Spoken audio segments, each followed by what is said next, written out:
I stood there, heart pounding, as the security guard escorted me out of the building.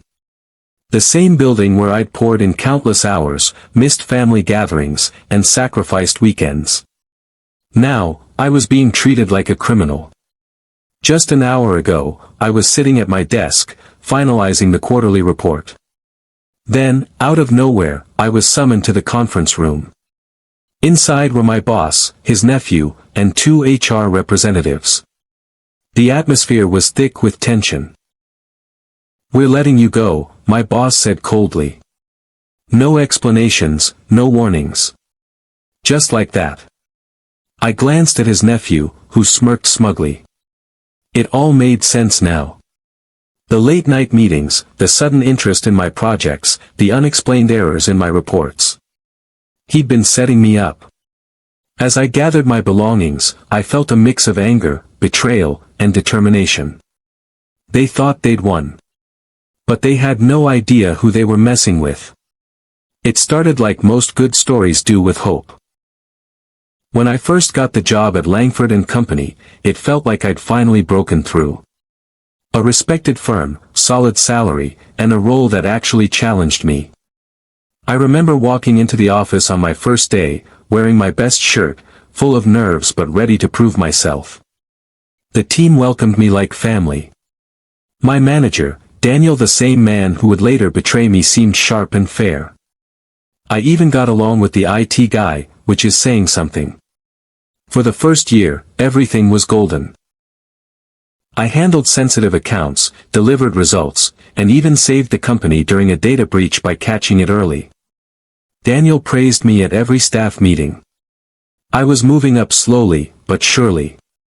Then one Monday morning, things shifted. Daniel introduced a new face during our team huddle. "This is Kyle," he said, patting the guy on the back. "He's just here to observe, maybe intern a little. Give him your time." Kyle. Young, smug, and barely interested in the job. He walked in like he already owned the place. Didn't ask questions, just watched me work, took notes on his phone, and cracked jokes when no one laughed. Still, I gave him the benefit of the doubt. I trained him, showed him how our systems worked, even helped him draft his first client email. But something was off. Daniel would come by, hover, then leave with Kyle for long conversations in his office. And little by little, things started going wrong. Files disappeared. My password got changed. A client accused me of missing a deadline I never even received. At first, I thought I was slipping. Now, I know better. But back then, I kept my head down. I worked late.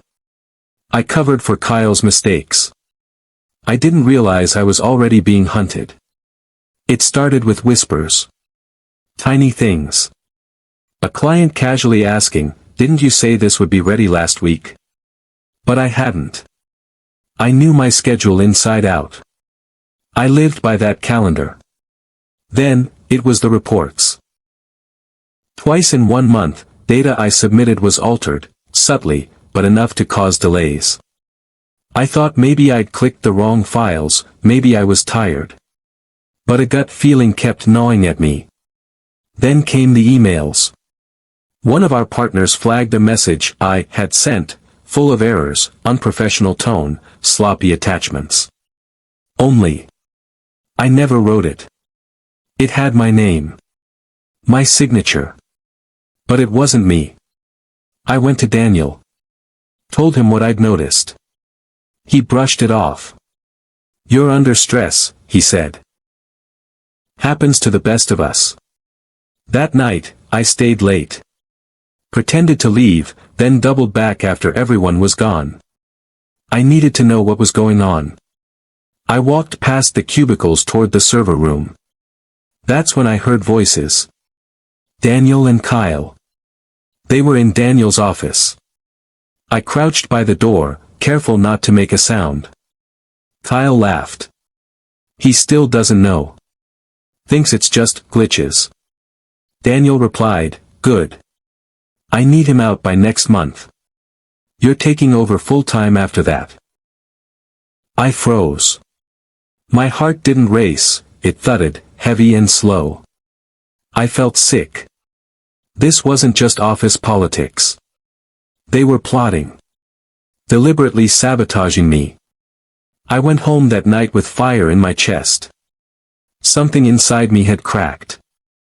I wasn't just going to defend myself anymore. I was going to prepare. And I was going to remember every little detail. The next morning, I walked into the office like nothing had happened. Smile on. Shoulders back. But inside, I was wired. Focused. Watching everything. Kyle was already at my desk. Leaning over it. Typing something. He looked up and jumped like a guilty kid caught with his hand in the cookie jar. "Oh. Just, checking a file," he stammered. I nodded. Said nothing. Sat down. The moment he walked off, I checked the recent activity log. He'd copied files. Modified one. Deleted two. All under my login. That's when it clicked, he had access to my credentials. Probably with Daniel's help. I changed my password that second. Enabled two-factor. Then I called in a favor from an old friend in IT, one who still owed me for covering his butt during that data leak last year. By lunch, I had something better, back-end logs. I printed the access history. Line after line of unauthorized actions under my name, all time-stamped when I wasn't even in the building. That was my smoking gun. But it wasn't enough. Not yet. That week, I started backing everything up. Client files, project drafts, even Slack messages. Quietly. Carefully. I kept a separate drive at home. I also began documenting times, dates, conversations, strange behaviors. Every petty move they made. Every shift in Kyle's access. Every project they tried to pin on me. Then came the final straw. On Friday, just before 5 p.m., Daniel asked to see me. His tone was colder than usual. "We've reviewed your recent work. There have been irregularities. And some concerns from clients." He slid a paper across the desk. A warning notice. False allegations. Vague violations. All made up. I looked at the paper. Then I looked at him. And I smiled. Because I knew what was coming next. He thought he was tightening the noose. He had no idea I was the one building the gallows. I didn't sign the warning.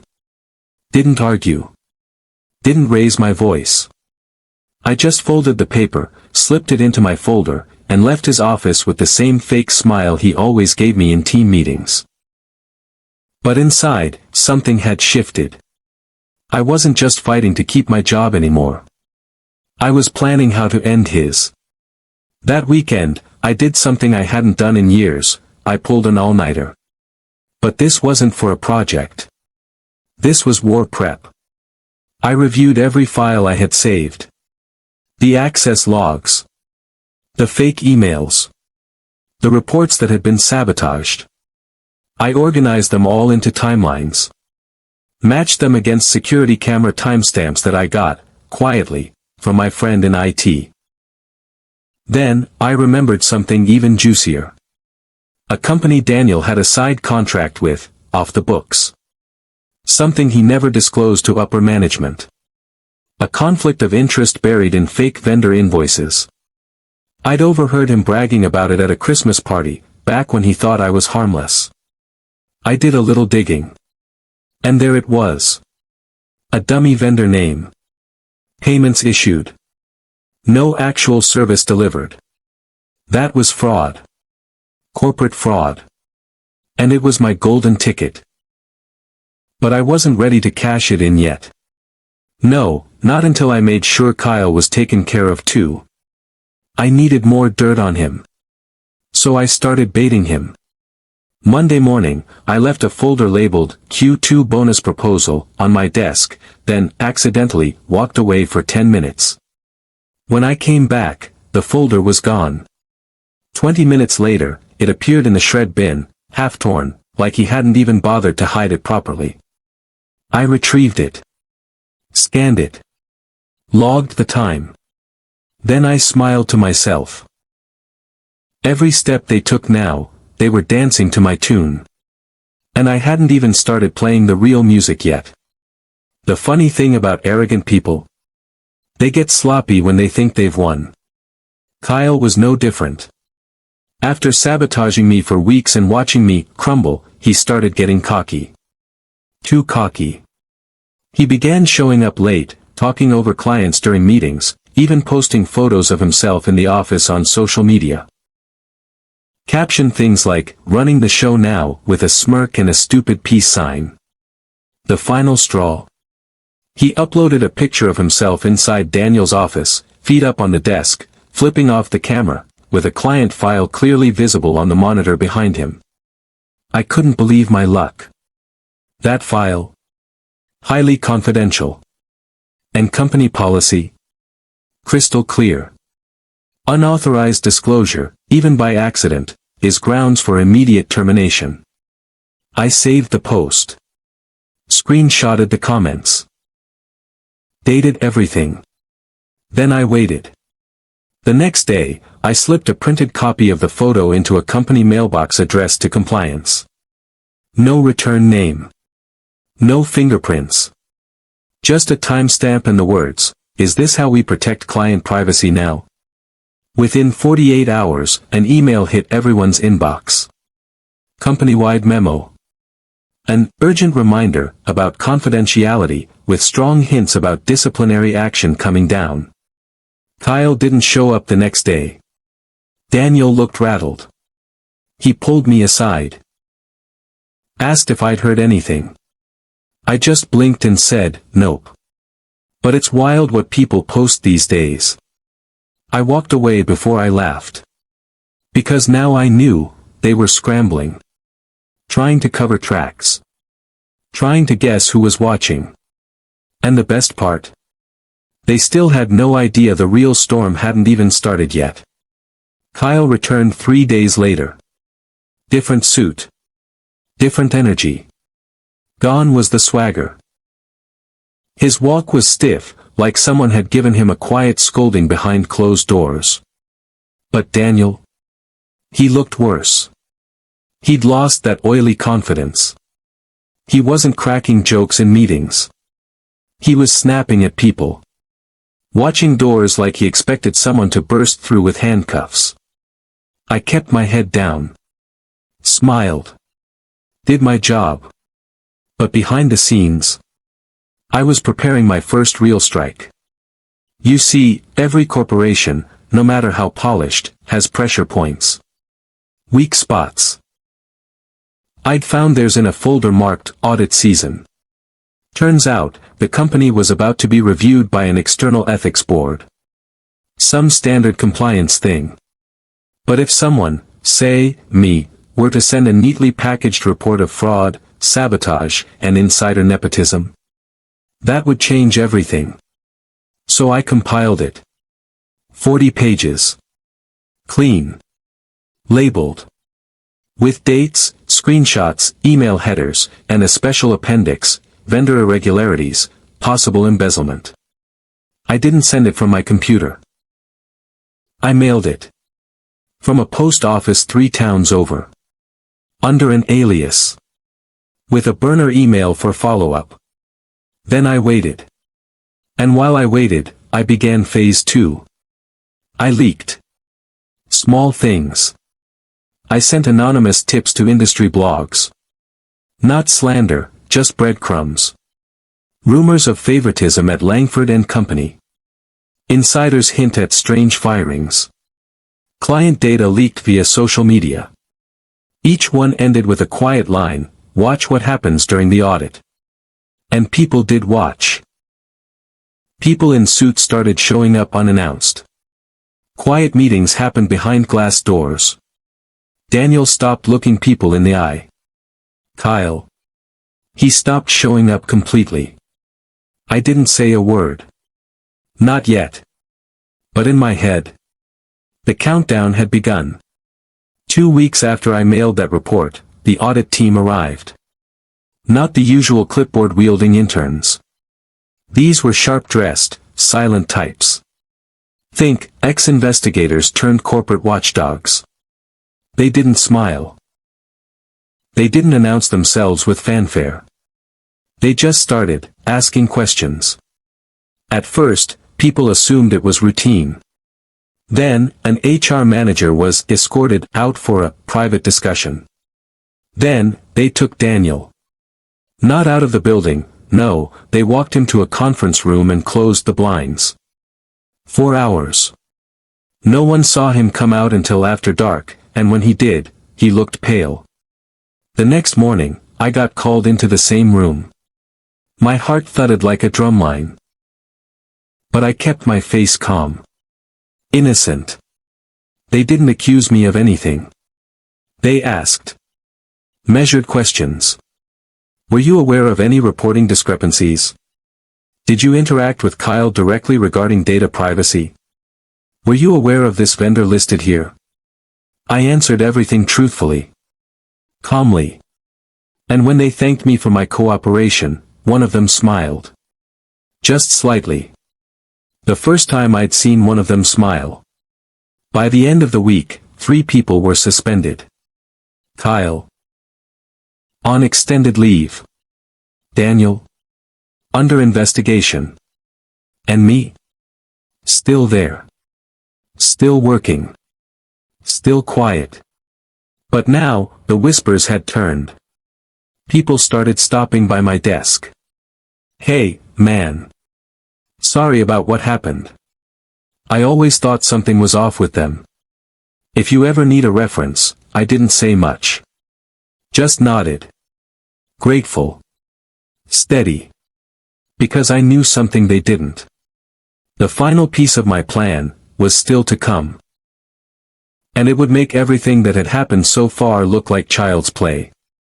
The audit shook the company, sure. But I wasn't after just Langford and company.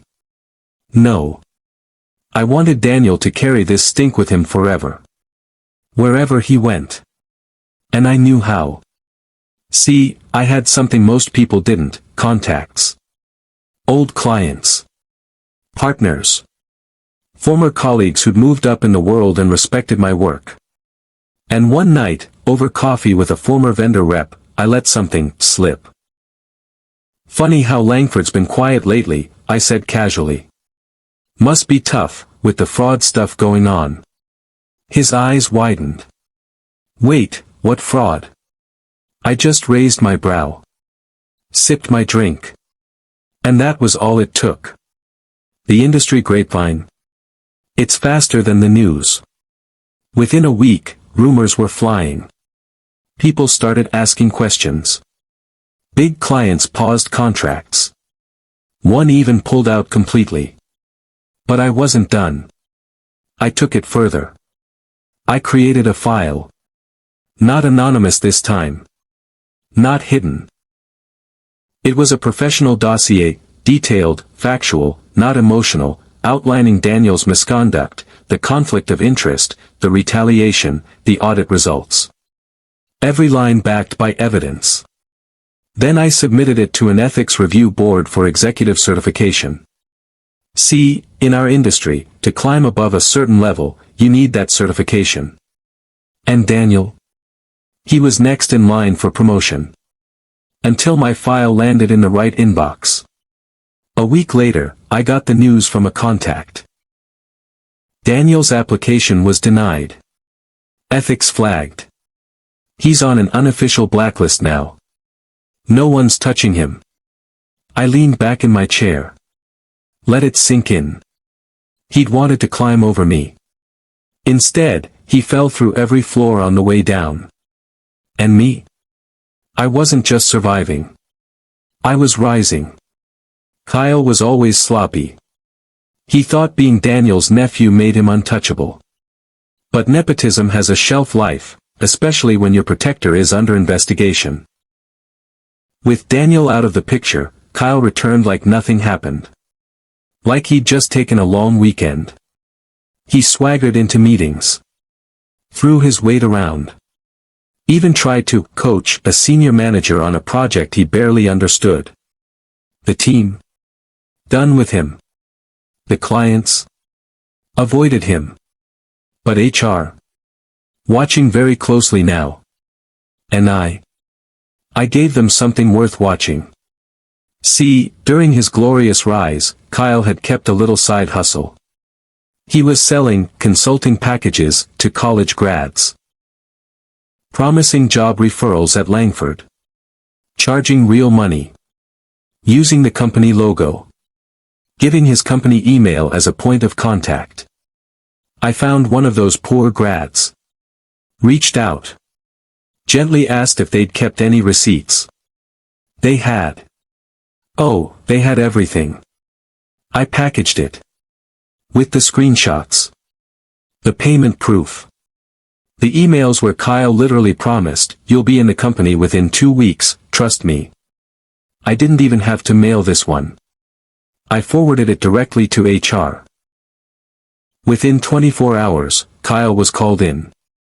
An hour later, he walked out. Box in hand. No goodbye. No ceremony. Just silence. He tried to get another job 2 towns over. I knew someone at that firm. All I said was, "You might want to check with Langford's ethics office before signing anything." He didn't get the job.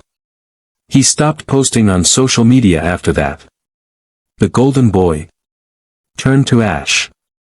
And I, still at my desk, still smiling. Because now, both of them were gone.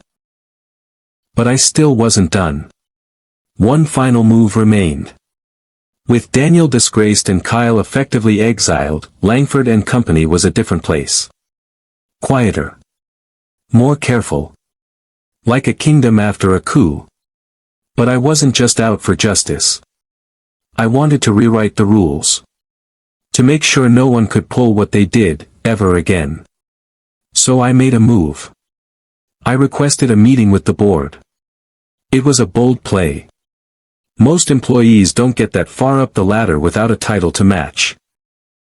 But the audit had shaken the structure. People were listening in ways they hadn't before. I presented my case. Not as a victim. As a professional. I laid out not just the sabotage, but the systemic flaws that let it happen. The lack of access controls. The unchecked favoritism. The absence of whistleblower protection. I showed them how it could all happen again. Unless they changed. I expected a polite dismissal. What I got? A promotion. They offered me a new role.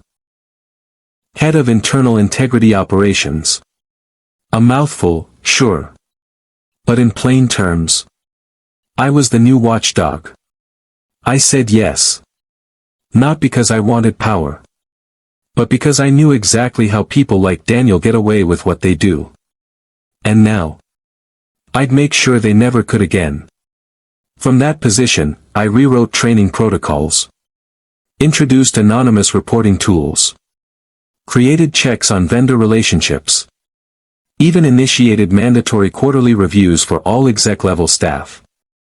The board loved it. Staff respected it. And for the first time in years, I looked around that office and felt something I hadn't in a long time. Control. Not out of spite. Not out of revenge. But out of balance. I'd built something better from the ashes. But there was still one thing left to do. One final touch. A personal one. Months passed. The company stabilized. Grew, even. New hires brought fresh energy. The ghosts of Daniel and Kyle slowly faded from the hallways, but not from memory. Not mine. I wasn't bitter. I wasn't obsessed. But I had one last thread to pull. Daniel had started a small consulting agency, trying to rebuild his name. Quietly, under a new banner. Leadership coaching for young professionals. I watched from a distance. I waited. Then one afternoon, I got an email. From a friend who'd been approached by that agency. They were considering partnering. All they asked me was, "You ever heard of this guy?" I didn't lie. I just said. He fabricated evidence to fire a top employee, manipulated audits, and got his own nephew caught selling fake job referrals. There's a reason he's not at Langford anymore. That was it. The deal collapsed within 48 hours. 3 more potential partners followed. Each time, someone reached out to me. Each time, I told the truth. Daniel's second chance never took off. Kyle. Last I heard, he was selling car insurance. Still claiming corporate sabotage ruined his future. Neither of them ever reached out. And me? I moved on. Grew. Trained others. Sometimes, I still walk past the old conference room, the one where they tried to break me. And I smile. Because that was the room where they thought they'd ended my story. But all they really did, was start it. It's been a year. You'd think the noise would have died down by now. But some echoes, never really go away. Let's start with her. She tried to spin it at first. Claimed it was fake, that I deep-faked the texts. Even said I was a stalker who couldn't let go. But the problem with lying? You need credibility. And after that slideshow? She had none. Her family turned on her. Her job, at a family-run PR firm, didn't renew her contract. Something about image concerns. She moved back in with her sister. Last I heard, she's working customer service and still blocking new numbers weekly. And him? Worse. He lost more than just friends. He lost his business partner, who, fun fact, was my cousin. The same cousin who was at the wedding and got a front row seat to the disaster. He tried to sue me.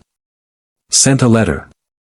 But once my lawyer responded with the complete file of evidence, screenshots, video files, and a notarized statement from the AV team, he quietly disappeared. No trial. No case. Just embarrassment. As for the two of them, they didn't last 3 months. She caught him messaging another girl. Poetic, really. They broke what we had, to build something even more fragile. And me? I healed. Slower than I wanted to. Quieter than I expected. But I did. I started hiking more. Got into photography. Reconnected with people I'd pushed away while trying to save a doomed relationship. And every now and then, someone sends me a message. Were you the guy who? Yeah. That was me. I don't regret it. I didn't destroy them. They destroyed themselves. I just turned on the lights, so everyone could see. And that's it. That was my story. Messy. Brutal. Honest. And in the end, worth every second.